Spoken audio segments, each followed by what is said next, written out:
Hey, what's up, America? Yeah, don't get surprised. Don't look all amused and shocked and everything. Yeah, it's Beyond the Noise. Yours truly, Rudy Rush. That's right, comedian Rudy Rush has joined the team on Beyond the Noise, and I'm going to be actually hosting this, actually captaining this ship. That's already been a sail. A lot of you guys have been rocking with Beyond the Noise. We want to thank you and shout out to everybody who is new, just Shout out coming to all of aboard. you. Absolutely, and just want to reintroduce my buddy, my partner in crime right now, your man Greg. Greg, you have to reintroduce yourself to folks because one thing in show business, and we're talking about it now to everybody. We Right. were talking off like a lot of people know you already. Some people know me already. A lot of I people might know be a you. neighborhood superstar, man. Listen, ain't nothing wrong with that because they got bars and clubs and all kinds of special perks in all neighborhoods. If that's your neighborhood, then that's how Yeah, you hey, rock you out gotta with. you gotta people around you gotta like you a little bit. Absolutely, but you know what? You have a great story, and your bio thus far has been great. But for people who don't know you, introduce yourself, man. It's interesting, Rudy, to introduce myself on my own show, man. That just shows the power of connecting with people. As he said, I'm Greg Walls, a master instructor, master trainer, coach.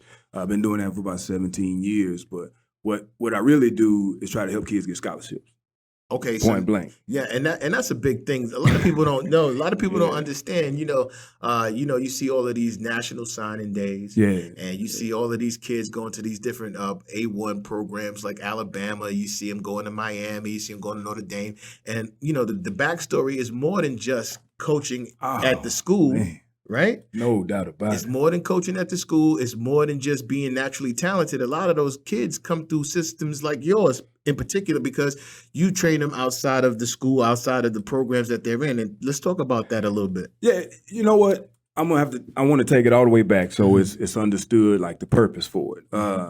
So I'm a product of recreational sports, Rudy. Like I'm a product of PYAA, Mhm. Picayune Youth Athletic Association.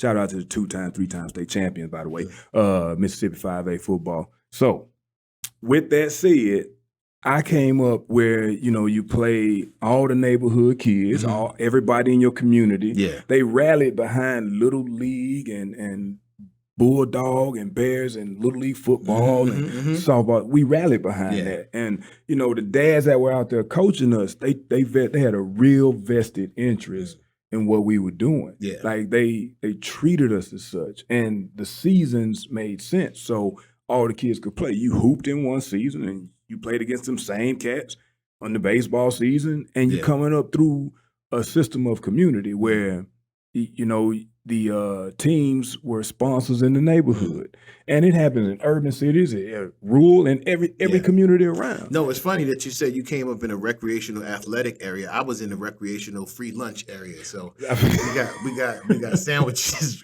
and free socks every now and again in my Yeah. neighborhood. But no, and a lot of people don't know that these places exist, where these cultures exist, where you got a lot of parents involved in not only their children's well-being, but there's an athletic community that sometimes are more nurturing and more progressive than most, and you came from that. But that's why it's called the community center, bro. Mm. Like real talk, it is.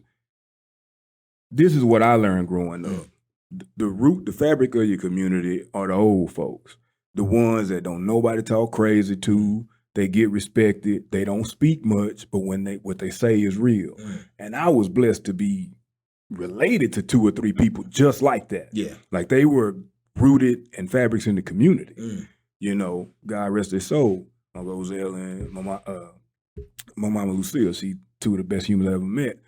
But they were the fabric of what happened in the community. And then you got the young cats, the up and coming cats who they see potential in us. Like they'll see that we have a chance to do something. So they nurtured it and they looked after us. Yeah. And white, black, and I'm from South Mississippi, bro. Mm. So I'm at that moment, the color didn't matter. Those men were working together to look after us. That's awesome. That's real talk. And of course, You it know what I'm inspired saying? you to do what you're doing now. Yeah. So let's talk about a little bit about your journey. And like I said, welcome to Beyond the Noise.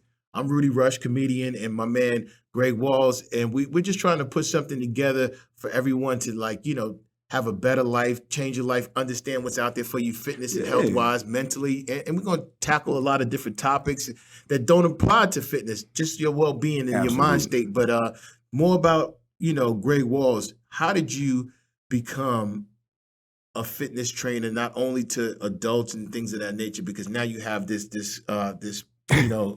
company that does multitasking as far as things in the community. But how did you go into training these young men individually? I know you had like some background, people helping you, but what really inspired you to get to where you are right now? Man, I'm gonna tell you straight up, failure. I getting cut by the Redskins in 2001, but more importantly, not understanding the process that I was going through, and if I'd have taken a few steps before, if I had just been pointed in that direction to know where to go, I wouldn't have experienced failure in that way. So I'm gonna say it like this: I ran slow on pro day, so, and I'm a corner, right? And you cannot be, and you can't run slow. No, you can't. Now here's the thing about it: I jumped far, like in the broad jump, I jumped to 10.5. That's what I jumped on that day. I bench pressed 225 19 times. And I did it 20 times. All right, I hear you. just if anybody was thinking my capabilities. But check it out. I'm 188 pounds, and I had a vertical 35.5. So all them numbers made sense. I ran a 4.69 and a 4.73. Those are solid numbers. No, those are terrible sprint 40-yard dash. The terrible. But the other stuff, the vert and long jump. Yeah. So let me make that make sense to you. After I run slow, I didn't get drafted. I'm confident I got drafted late round, maybe 7th round, had I had a faster time. However, I didn't. I went as a free agent. Free agent to the Redskins. Should have went to a different team. But when you're young, here's another part of that, not understanding the experience of failure. Now, let me break this down. If I had some guidance that made sense, I never would have went to the Redskins. Let me tell you what happened that year. So you had Darryl Green, who was 156 in the Hall of Fame, without a doubt. He was on the team. One of the fastest men alive. You had Champ Bailey, who was one of the greatest corners to ever walk on the field. They just drafted Fred Smoot, who was a 2nd-round draft pick and a monster at Mississippi State in college. And, ended up being all-pro. And then you had Donovan Greer, they just got from Buffalo, who ran a 4.28. My senior year in college, they said I should have played safe, like they were going to move me to safety. Now, I would have been a backup, and the safety we had, he balled that year anyway. But I played corner because that's where I started, and I ended up being all conference. I got there, and the defensive backs coach said, "You should be trying to play safety." By the time I started learning how to play safety at that level, it's time to go home. They cut me. Yeah. Now I'm going back in that story to go all the way back to why I do what I do. Man, listen, it was crazy how I never once in my mind rationalized the fact that it was a large percentage that I wasn't going to make that team. I just thought I wasn't good enough to play, but I knew I was good enough to play. How crazy does that sound? No, that makes all the sense. You see what I'm saying? World. So when I got cut, it was a shock. Now think about this. I'm a country boy from South Mississippi who got a scholarship at TCU that don't really even recruit out of state. They found me literally at bottom of the map, end up being one of the only starters, I was an out-of-state starter on the team for 2 years, all conference, 2 years, and ended up with a chance at the NFL. I had never experienced the fact that I couldn't do something. Yeah. Ever. Yeah. Because I just know that came as a shock because just to show, like, some people don't understand, like, even in the NBA, you come in, you're starting, you're an all-star, then at some point in your career, you get kind of like Carmelo Anthony and Allen Iverson. They get asked to do different things like be on the bench. But as much as it is a shock to them, it's a shock to you because you were always in a position where you were winning. You never was told no. Exactly. Or I never accepted no. Yeah. That, you see what I'm saying? Like, I was told no a lot of times. Yeah. I never accepted no. And I didn't know how to accept no. So how did you shift that into like what you are now? Because now you have a flourishing business. Like, you're doing something, you pivoted into something different. and you pivoted into a different genre of athletics, and you're still involved, and even more so now because you're affecting so many different lives Well, than you could have before. I realized something in the success of that failure. So I learned that. So I tried to play for about a year after I got cut. I didn't get picked up by teams. I tried to play in Canada. There's a story behind that. I tried out for another NFL team. But in that gap, I ran into a strength coach and a personal trainer. And I lived in, anybody familiar with the Metroplex, I lived over there by Hewlin in Fort Worth, and they was in North Texas. And that's the Metroplex. We live here in the Dallas-Fort Worth area, so the Metroplex is this area right here. Yeah. Because we got listeners in Chicago. Yeah. We got people watching us in New York and Dallas, DC, Fort Worth. Everything ain't Dallas out here. You got the mid cities, you got Arlington, you know. So that ride was about an hour every time I would make it. But they tested me. They did me through all the tests, and I was still jumping far. But they looked at my numbers from the combine and my numbers. They was like, this don't make sense. I was like, what you talking about? It was like, there's no way that your 40 time is right. This is how explosive you are. This is how strong you are. That don't calculate. So then they literally taught me how to run the 40 in phases. Look, this is the dry phase. This is what I need you to do. You're going to look like this. You push, you do this, this, and this. I learned it. I was blown away. I was still the same size, same everything. I go try out for a Canadian team, Edmonton. Best trial of my life. I did all the one-on-ones. I was skipping people in one-on-one. Nobody caught the ball. But I jumped to 10-1 that day. Okay. And then I jumped 35 in the vertical. I ran 2 40s. I ran a 4.46 and a 4.44. That's what I ran. Man. And I still didn't get picked up. Best trial of my life. That's when I hung the cleats up. What's the best time? What's a good time for a corner? Anything these days you got to be blazing fast. So I've seen times. But if you run a mid 4.4, 4.46, 4.45, and you got some size on you, you can hold your own. That's blazing. That's blazing. That's world class. Yeah, because I did it like in the third or sixth grade or something like that. I ran that, and they shot.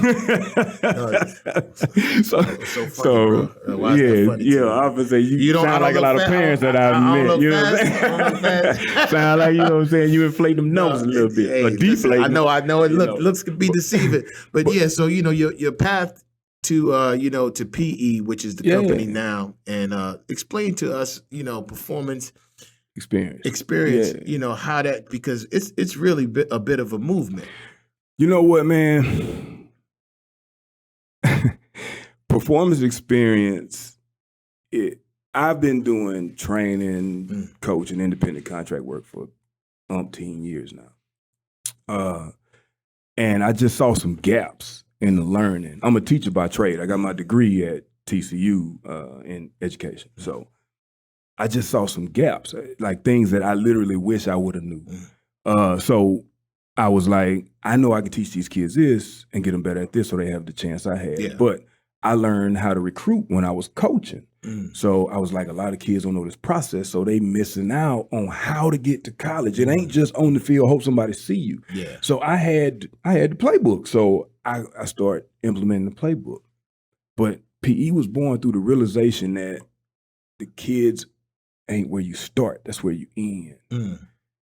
My sports performance company, for lack of a better term, or career, is built off of parents who trusted me. I trained the moms, some dads, aunts, and they entrusted me with their well-being. So it was a natural trust with their kid because they saw me, they knew me, they got results. So it was more than just the training. It was they knew at 5 o'clock in the morning I was gonna be in that driveway waiting on them 10 ladies. Shout out to all my hazard ladies that jumped me off out here in the Metroplex. Shout out to Carrie and all of the crew. They got me started. Like they entrusted me every 2 mornings a week to get things done. And it's 5 in the morning. I'm seeing them at at their very truest form. Fresh out of bed, whatever your attitude is, that's what it is. So I got to be different. Yeah. Because ultimately, I want these kids to go to school. I realized that a long time ago. So when we would have camps, it was always segments for parents. Because I understood the kid, this information ain't just for you. We can't, I hope y'all wasn't relying on me to tell y'all what I'm supposed to do about college. Yeah. But if I can include you and help you understand what they're going through, like in today's world, like part of the reason I do it, all these early offers and these kids being shown one thing and taken another away, it's almost like we're teaching them that the honor and where they want to go and what they want to do, and a single decision making is not valued. It's like take the first one that say and then all right, now let's go out here and see who else want to fish. What the way I see it is that the way it's working is understandable, but it doesn't make it reasonable for me. I talk to these kids, man. What should be the most fun time in their life is pressure filled by the parents and the coaches and the youth coaches and the strength coaches and speed coaches. And I get it. We all trying to help, bro. We really are. Well, most of us are trying to help. And that's the truth. I get it. So I'm not taking shots because I've been that guy.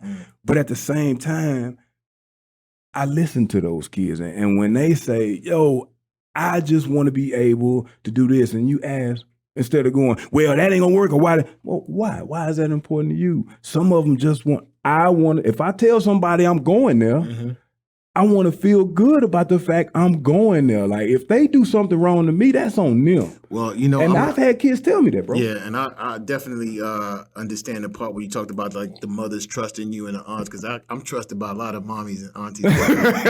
I mean, maybe too many. They definitely let me in at 5 a.m. No. So that you out. But no, listen, that's a huge thing. You know, having trust with the parents and the community, like knowing, like leaving your child's future in a person's hand is a huge undertaking. It's a big thing. And I feel like, part of, what you've done so far is the reason why we're here and we're talking today. And, for those of you who just joined us right now, it is Beyond the Noise. Greg Walls, comedian Rudy Rush, and we're just here, this is our first, so we're reintroducing ourselves as a tandem right now with the show. And everybody who's familiar with G right here, that's what I call him, Greg. No I doubt. call him G. And myself, if you haven't known, I've been on Showtime at the Apollo, Chappelle Show, everything from Def Comedy Jam, BET. But, we got together because, we're both into fitness to a large degree. My mission in fitness is more, hey, listen, I'm an African-American male.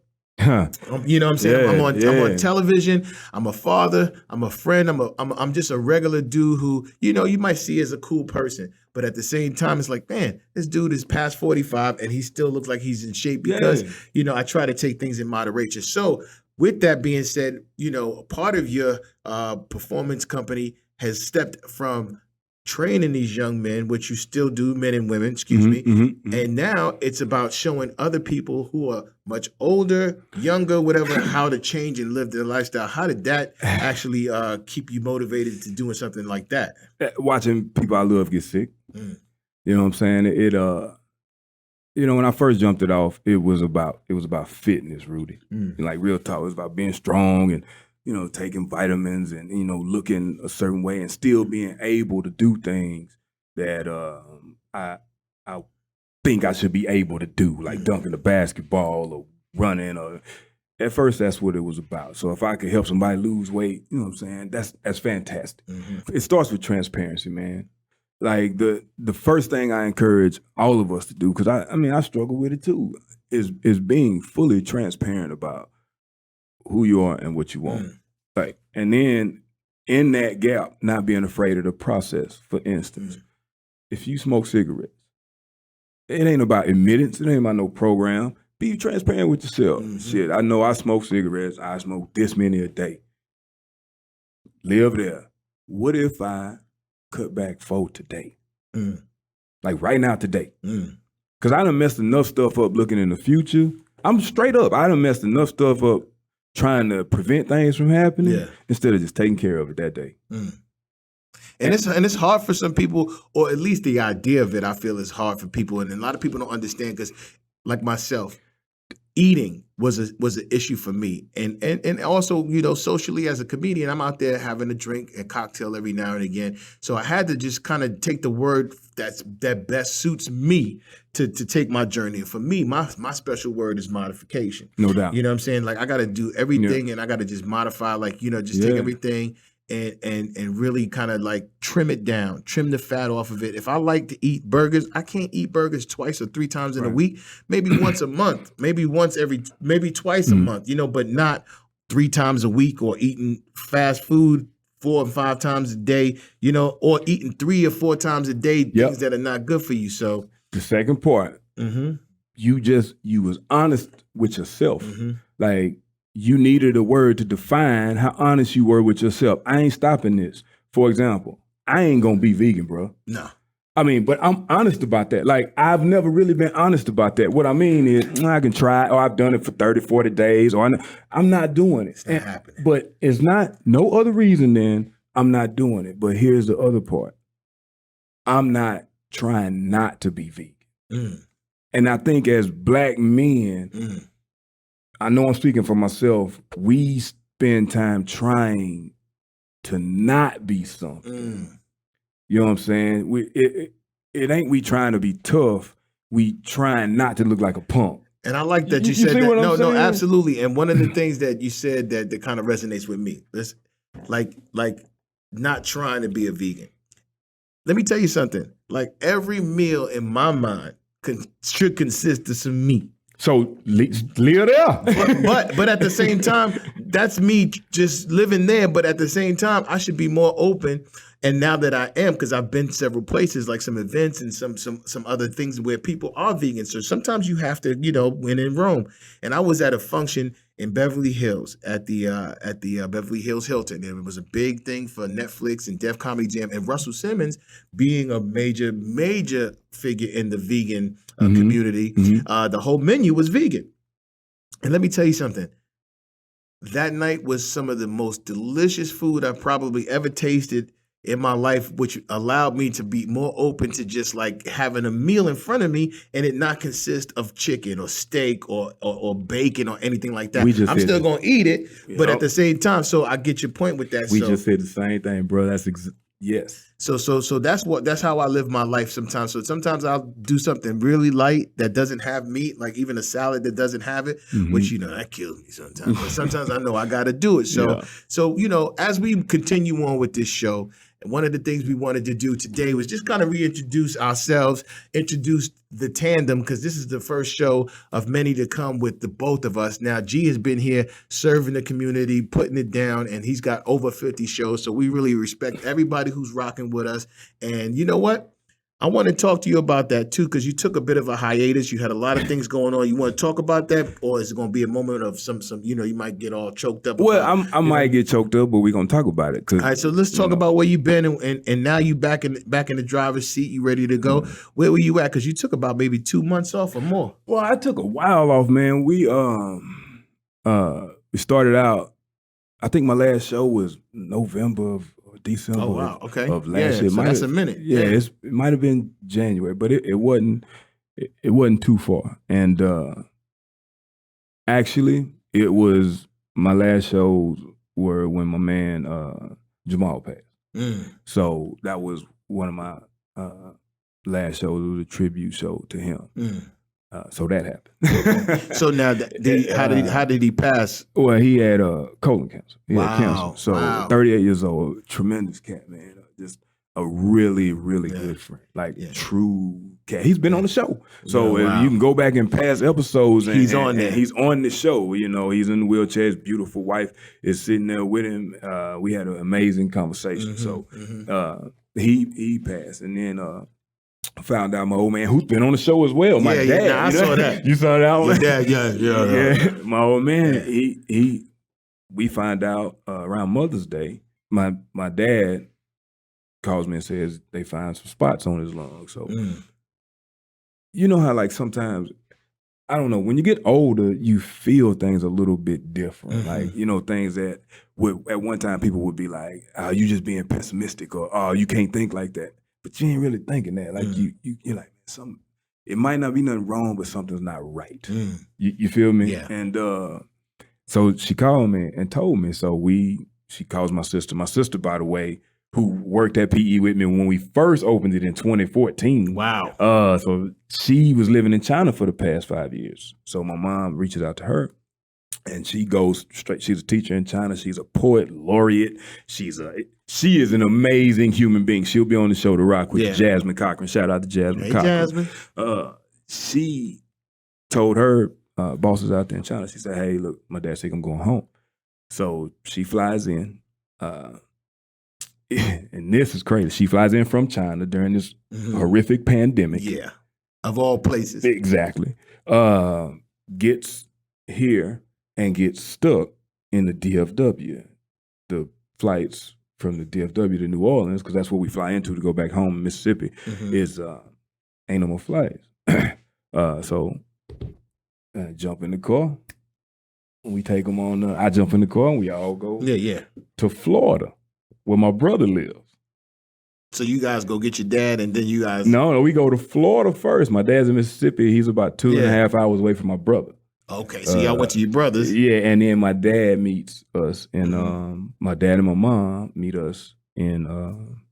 it was Father's Day. One of them days, Mother's or Father's Day. No, it was Mother's Day. Meets us, because we surprised my mom. So meets us at my brother's house, right?